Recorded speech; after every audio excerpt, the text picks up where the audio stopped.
Ngayon nga mga mare ay magluluto nga ako dahil nag-request nga ang aking Diyosawa na lutuan ko nga daw siya neto. Kasi nga mga mare, nauumay na nga daw siya sa panay prito. Madalas kasi mga mare, problema ko talaga kung ano ba yung uulam. Kaya nga pag wala nga akong maisip ay nauwi talaga kami sa prito.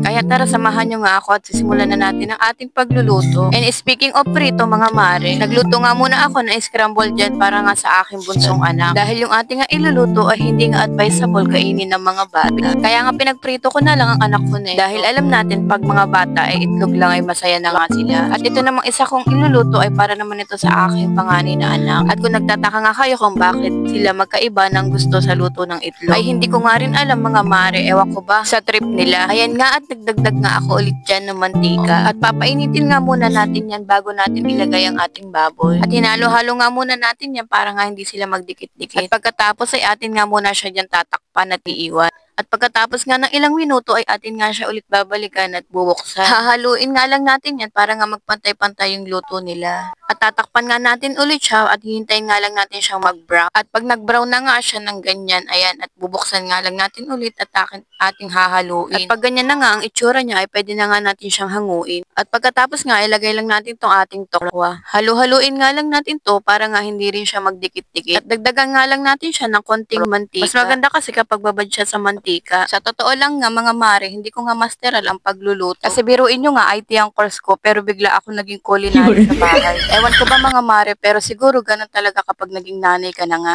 Lahat ng bagay na hindi mo alam noon ay talaga matututunan mo na nga. Mahirap na nga mare, baka nga maisauli tayo sa ating nanay kung simpleng pagluluto lang ay hindi pa natin alam. Char! Siyempre sa mga hindi nakakaalam mga mare, hindi lang tayo basta ganda-gandahan lang.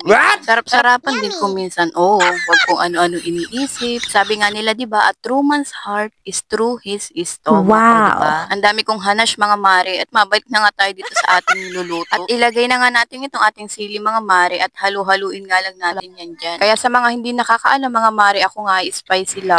Wala na nga kasi yung nanay ko mga mare, kaya nga nahilig na ako simula nung bata pa lang sa maanghang. So, sobrang hilig ko nga sa sili mga mare, ay kulang na nga lang ay kulamin ko na. Pero minsan lang naman mga mare kasi baka mag-hello almoranas naman tayo kung araw-arawin natin, diba? Ito na nga at binilisan ko na nga ang pagluluto dahil gutom na nga daw sila. Nagtataka nga yung asawa ko dyan kung bakit nagluluto nga lang daw ako pero usap ako ng usap. Ay sabi ko na nga lang mga mare ay baka siguro nalilipasan na nga rin ng gutom.